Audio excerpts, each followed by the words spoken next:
Welcome back. This video we will start Fourier transform of a non-periodic function. That means a function or a signal that is defined over a full real line. So, to do this we have to link with Fourier series that we have already learned. You have to you just build on from that, you define we will try to derive this Fourier transform. So, I will just write what is a Fourier. So, there is a something called Fourier integral theorem. I will just derive Fourier integral theorem. Fourier integral theorem. This tells you that if you have a signal, so let me give what is that we consider. Let f(x) be a piecewise, piecewise smooth function, piecewise differentiable function. We know that it is whose Fourier series exists and it is converging pointwise, and if it is piecewise smooth, that means f double derivative is piecewise continuous function, then we have seen that it is Fourier series is uniformly convergent. So, that is why we assume this a piecewise smooth function. That means at least two derivatives are piecewise, f double dash is piecewise continuous function. What we do is, this is a non-periodic function. So, how I assume is, in every finite interval this is a piecewise smooth function, okay, every finite interval in minus infinity infinity, that means full real line. You have, if you take any finite interval, so on which is the piecewise smooth function, and it is absolutely integrable function, and f of x is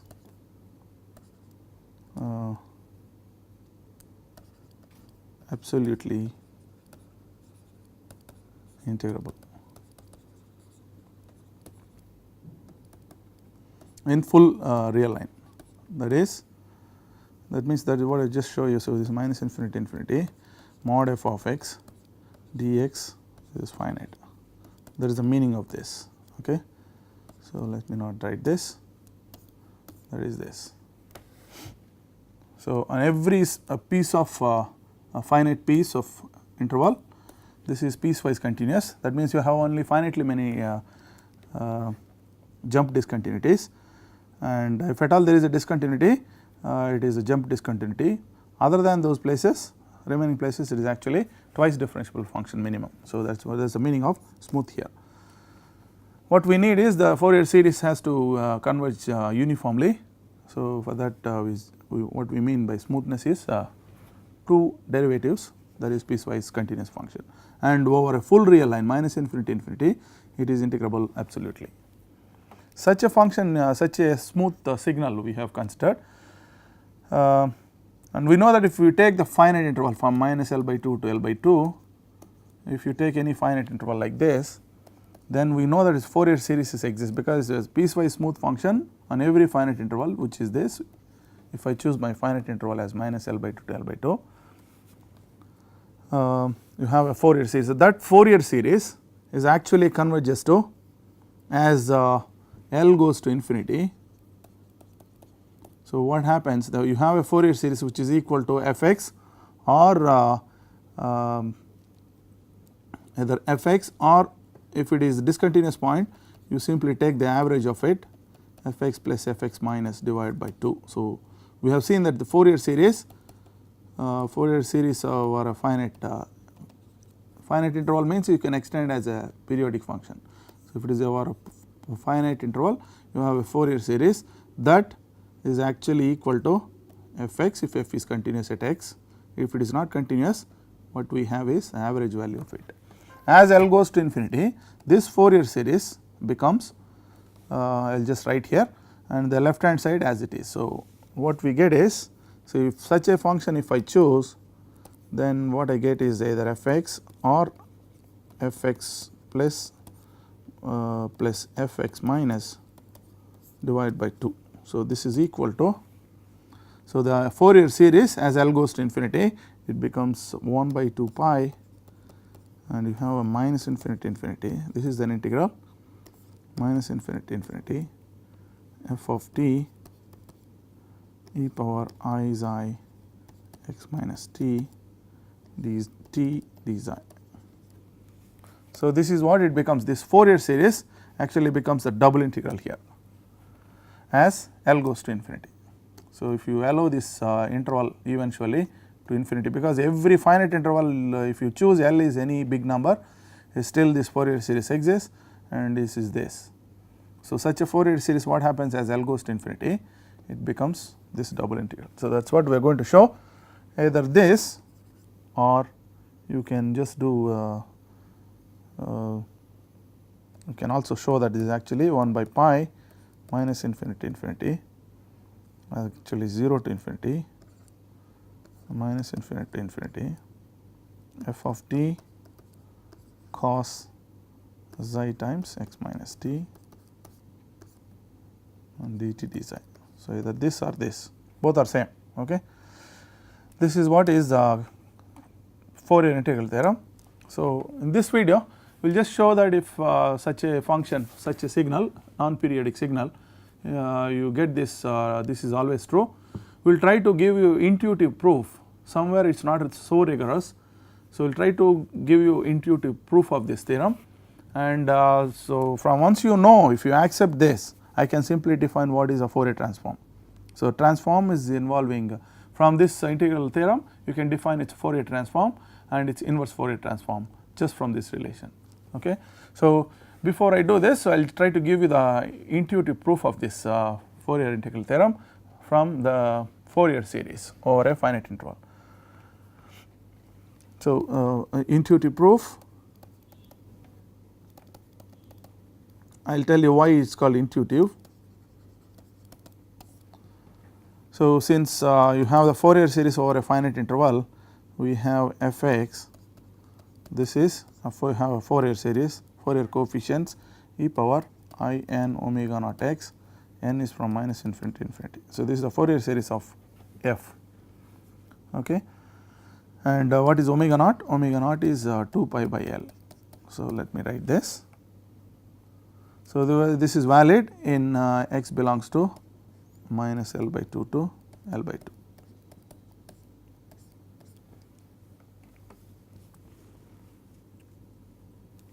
This is true for any L positive, and then C, what you get is where Cn is actually 1 by L minus L by 2 to L by 2, this f of x e power minus I n omega naught x dx.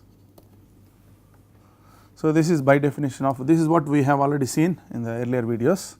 If you take, if you have any signal on a finite interval, you can extend it as periodically to up to outside this interval. So, you have a periodic signal which is already assumed to be smooth, so that you have a Fourier series that converges to f, and you have a Fourier coefficients defined by this way.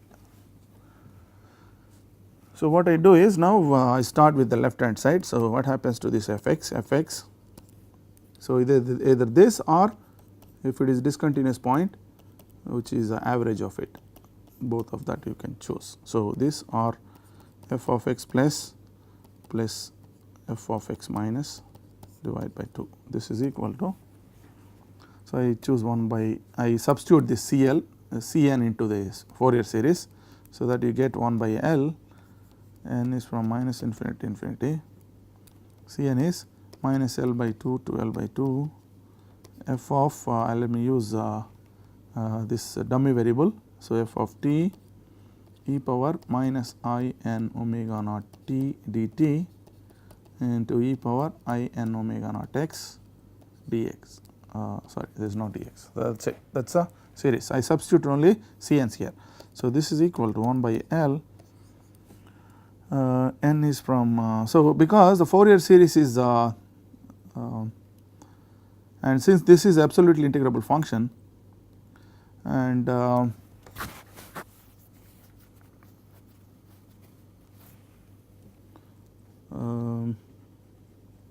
So, assume that you can I will just justify why this minus L by 2 if I take this integral outside.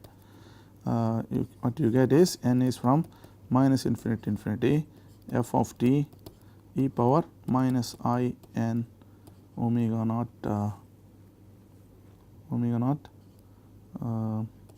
t minus x.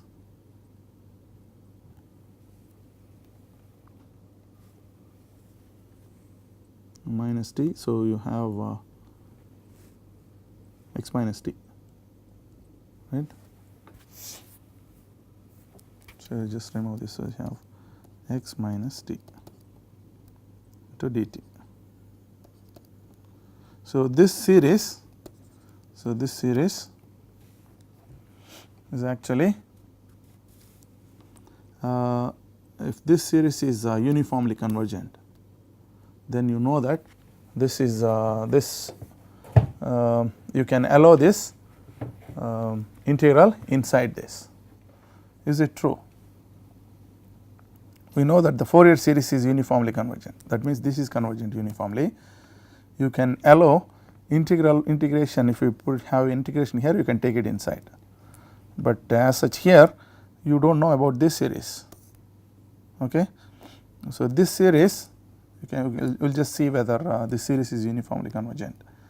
Minus infinity to infinity, and if you look at this part f of t into e power I n omega naught of x minus t, this modulus is always less than or equal to mod of f of t, and this is sigma with n is from minus infinity to infinity. You have a sigma from minus infinity to infinity. We do not know, this is infinity, right. F of t is nothing to do with n. So, you have sigma 1, that is infinity. So, you cannot really say that this is uniformly convergent just by M test. So, that is where that is why we somehow call this is, it is not rigorous, proof is not rigorous. Assume that it is possible to do bring this integral outside. So, we are not justifying exactly, so all the steps here. So, we will try, that is why we are calling intuitive proof. We will take this, assume that you can bring this integral just outside this infinite sum. Okay. So, you can now if you could do this, so this is still questionable, that is why it is it is not rigorous.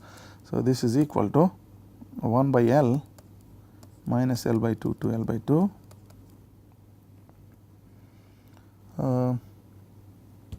so, let me do something here. So, before I do this, so let me define what is Sn. Sn is depends on n. So, that is why I am calling it Sn 2 n pi. W naught is 2 pi by L. So, you call this n 2 n pi by L. So, if you take this, what happens to Sn plus 1 minus Sn minus Sn, which is delta Sn, which is equal to simply 2 pi by L, right. That is exactly our W naught.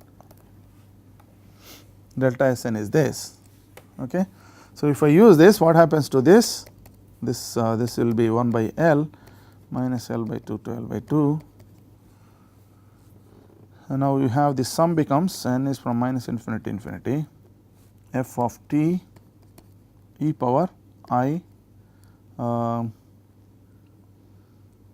n. So, it's I 2 n pi by, so that is your Sn into x minus t into delta Sn. So, what is delta Sn? Delta Sn is 2 pi by L, 1 by L is already there. So, 2 pi by L means 1 by 2 pi, if you multiply you have 2 pi by L. So, I divide with 2 pi, so I multiplied 2 pi, already 1 by L is there. So, that I bring it inside. So, 2 pi by L. So, this is exactly is my delta Sn into dt. So, this is 1 by 2 pi minus L by 2 to L by 2. Here if I try to write as k goes to infinity, I try to write this as minus k to plus k f of t e power I Sn of x minus t delta Sn dt. So, this sum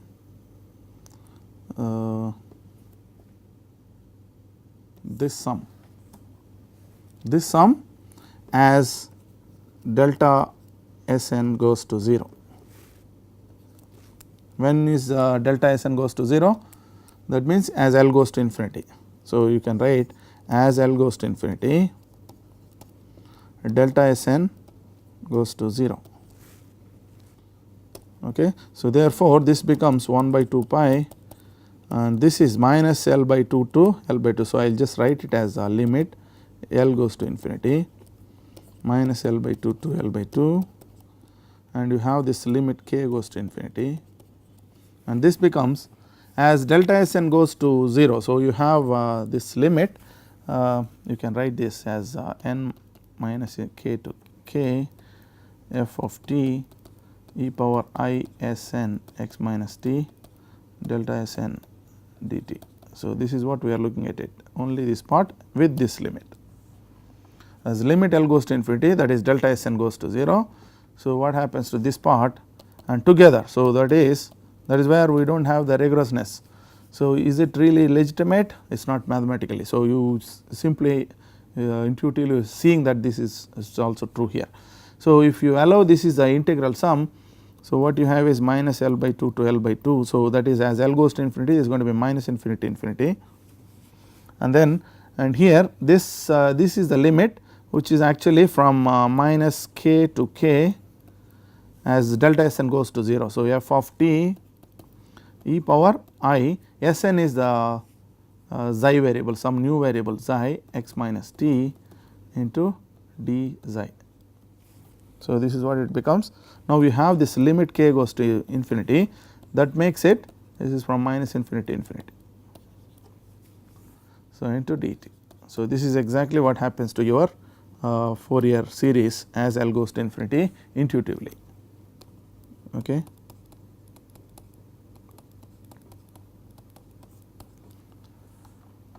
Now, if I choose d xi as put xi equal to minus xi, so what happens?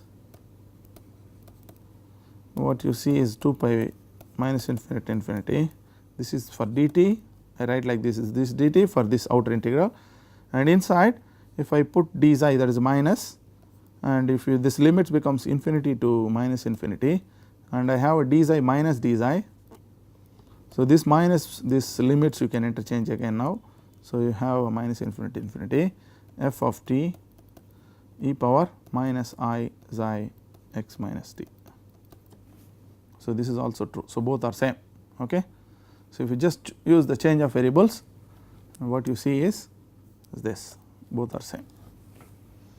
Now, this is exactly what happened as L goes to infinity, somehow as intuitively or not so rigorously, we have seen that this function has become a double integral here. So, iterative integral,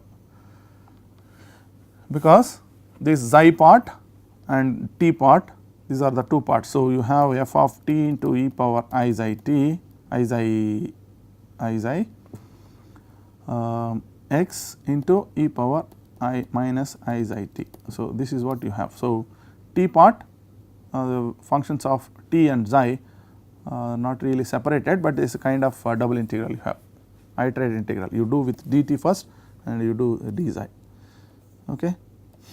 So, these are the two iterated integrals you get, which if they are finite, if this integral as such exists as a double integral, you have all the actual double integral, that is double integral from minus infinity means it is over R2. So, it is like dt d xi is together, okay, and whatever is the integrand. So, all are same if it is a integral is minus infinity infinity. These are iterated integral with d xi dt separately, or this should be same, all are same if it is integrable over a full real line. So, these are dt separately, these two iterated integrals and this double integral all are same if it is actually integrable, and they all exist, they all should be same. So, anyway, so what you get is this Fourier series becomes this iterated integrals, double integrals. Now, from this we can define what is Fourier transform. So, let me define what is Fourier transform. Fourier transform How do I define? So, given a function f, I can define from this what is my Fourier transform. So, my Fourier transform now is you can define many ways, or the way you have defined earlier, f cap of xi. This is actually f script f of f function f of x, which is going to be a variable xi. So, all are same. So, I prefer this notation. So, f cap of xi is for a function f of x, if you take the transform, this becomes a function of psi, okay, and which is the Fourier transform, and you define it as. So, I split this 1 by 2 pi into both two parts, 1 by root 2 pi. So, there is another 1 by root 2 pi is left there. So, 1 by root 2 pi, and I choose this minus infinity infinity f of t e power minus I xi t dt. So, if I use this, so you also assume that this is the iterative one iterative integral. Other iterative integral is you can also rewrite its you can rewrite them as iterative as other iterative integral. You can do the order of integration, you can interchange. So, if you do that, you have dt dxi, all are same. Okay. So, here so dt dxi or dxi dt all are they both are same. So, if you interchange here, you get dt dxi. So, that dt with this inner integral, that is my Fourier transform. Okay. And what is left is, once you say this is what is your Fourier transform, this integral double integral itself, what you get is f of x, which is equal to 1 by what you have already, this is what we define as f cap. So, you already have root 2 pi left there, and this outer integral minus infinity infinity, and inside what is left, you have e power I xi x, and you have d xi. Okay. So, that is what you have, and what is the remaining, whatever you already defined this as like this. So, you have f cap of xi. So, this is your inverse transform, and its inverse transform, inverse Fourier transform.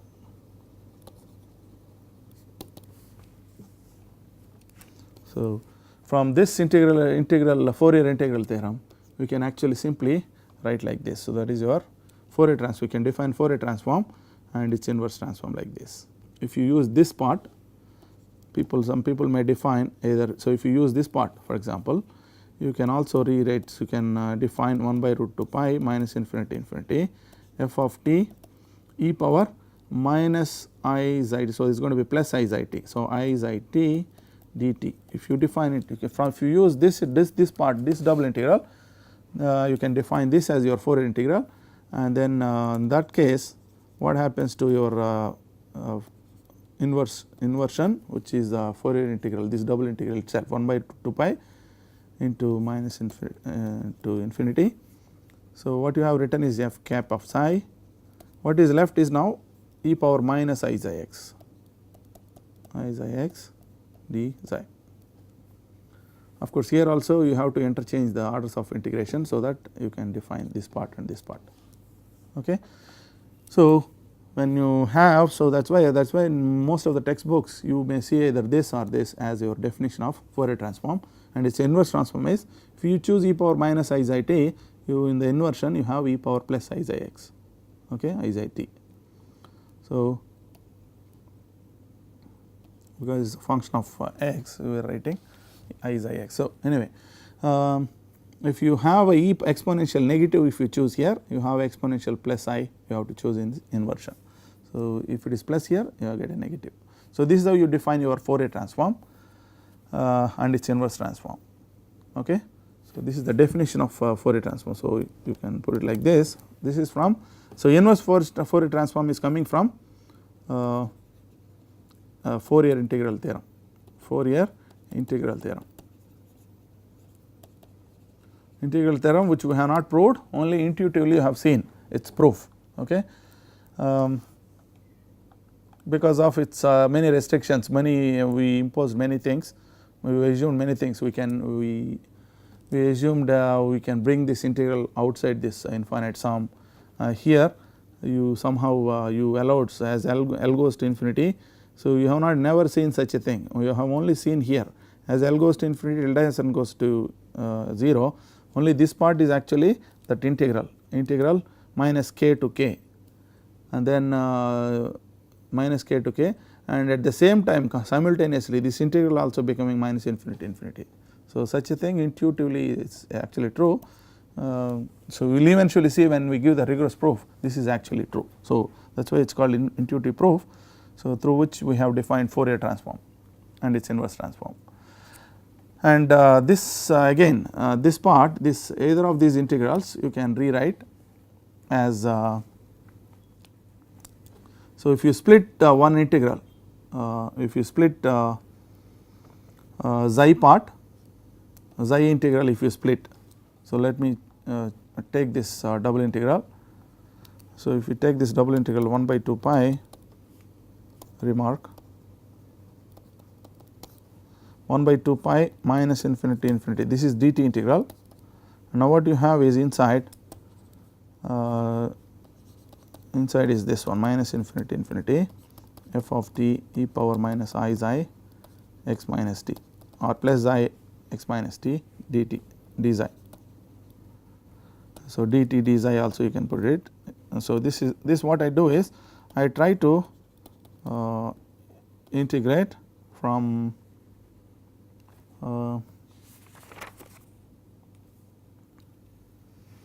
so this d xi part I try to integrate from 0 to infinity. So, inside as it is f of t e power I xi x minus t dt d xi plus again I write 1 by 2 pi 0 to minus infinity to 0 minus infinity to infinity f of t e power I xi x minus t dt d xi.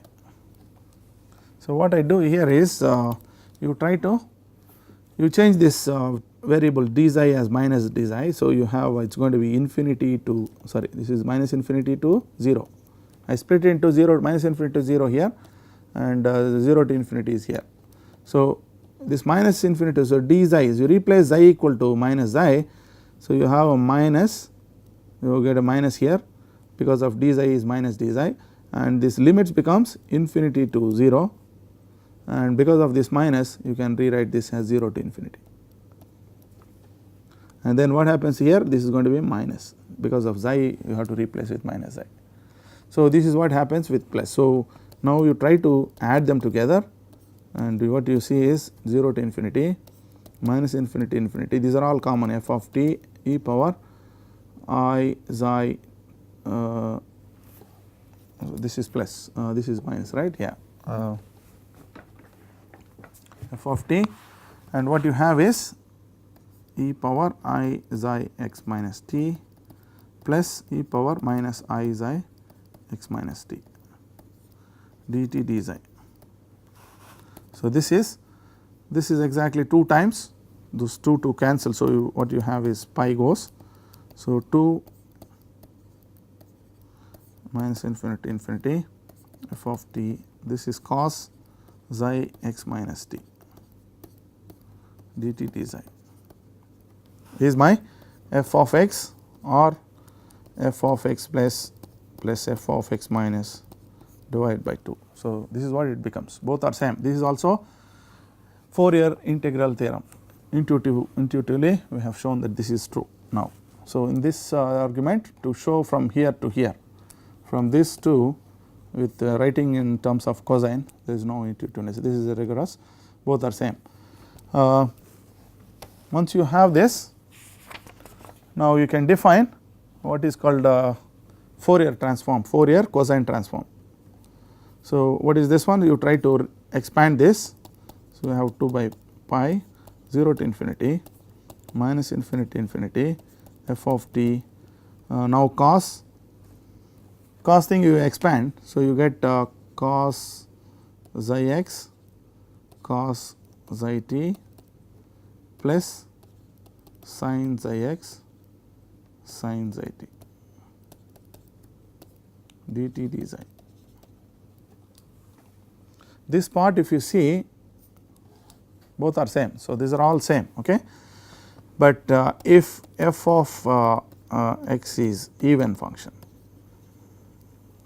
if f x is even,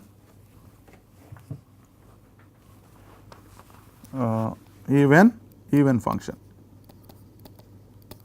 on minus infinity infinity, that means f of x minus x equal to f of x for every x. If such is the case, then what happens to this? If f is even, this is even, and what happens to this part? This part minus infinity infinity, that is dt integrals, that is dt integral is, if the f is even, because of sine function this is odd function, this is odd. So, this part, this whole thing f is even sin xi t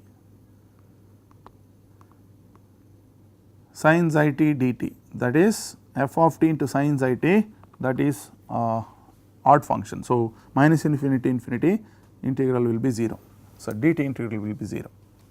So, what you get is f of x, or the average part of it is 2 by pi integral 0 to infinity, and what you left with is minus infinity infinity f of t cos xi x cos xi t dt d xi. This is what you have if f is even function, because in f is even function is t integral with the second term is 0. So, you have only first term is left, you are left with only first term, because minus infinity infinity f of t, if you look at the second term sin xi t dt, of course, you have what you have is sin xi x minus 0 to infinity part d xi. So, this integral, because this integrand f of t sin xi t, f of t into sin xi t is odd function now, because it is odd function minus infinity infinity, this is 0. So, that is why that makes it completely 0. So, left with only first term, so that is cos xi x cos xi t. So, from this now I define what is called Fourier cosine transform.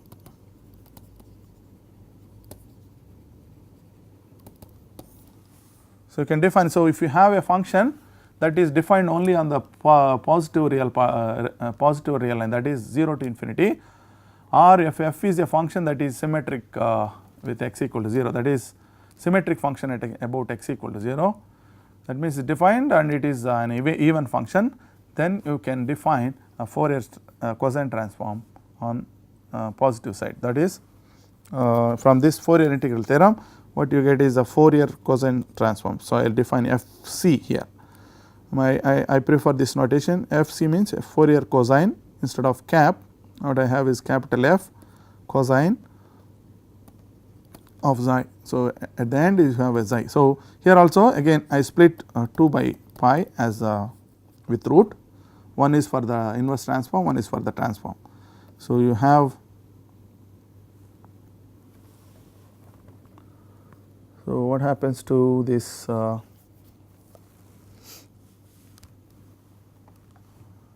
this double integral. So, when you write 2 pi, so you have see here 1 by 2 pi and you write 2 cos xi thing. So, 2 goes. So, you have only 1 by pi here. So, you have only 1 by pi, now you have only 1 by pi here. Now, this you can also rewrite 1 by pi 0 to infinity, and because now this function f is even, cos xi t both are even functions. So, you have, so you can write this as 2 times integral 0 to infinity f of t cos xi t dt, cos xi x comes out because nothing to do with dx d xi. So, now from this you can define what is your Fourier cosine transform, that is here root 2 pi 2 by root 2 by pi 1 root 2 pi I have taken, this is 0 to infinity f of t, if your function is f of t given signal cos xi t dt. So, this is your Fourier cosine transform Now, this Fourier integral theorem will give you inverse transform, that is f of x, which is one more root 2 by pi is left, and this whole thing you put it inside. So, that is 0 to infinity, and this part you have written with root 2 pi pi. So, you have that is f c of xi cos xi x d xi. So, this is your Fourier cosine transform, this is your inverse Fourier transform, Fourier cosine transform.